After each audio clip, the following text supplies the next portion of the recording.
The recall of Joel Engardio has put San Francisco politics on a knife's edge.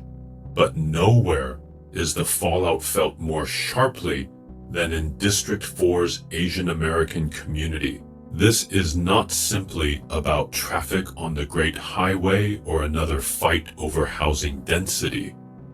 It is about political legitimacy and whether the Sunset's majority Asian voters will be respected as a decisive bloc or once again treated as pawns in someone else's growth machine.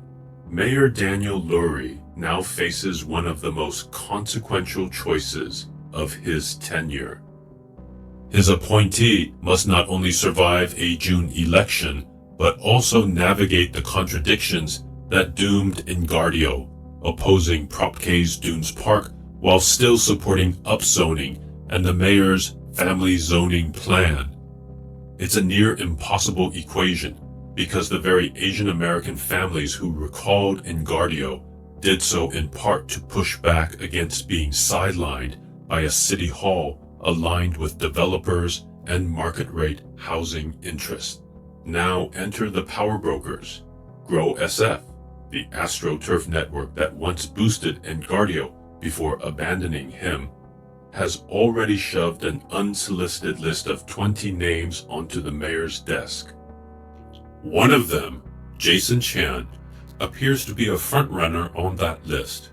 He's a former City Hall staffer tied to Together San Francisco, the now defunct group bankrolled by billionaire Michael Moritz. But other than that, I don't know anything more about him or his ties to the Sunset District. The pattern is clear. Every time the Sunset shows its independence, tech money and its proxies scramble to parachute in a quote-unquote community candidate whose loyalties point outward to elite funders, not inward to voters.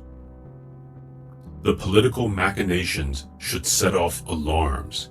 Asian American voters in District 4 just demonstrated their ability to topple an incumbent backed by deep-pocketed interests. If Lurie caves to GrowSF's list or tries to recycle another Astroturf operative, he risks turning a recall into a revolt.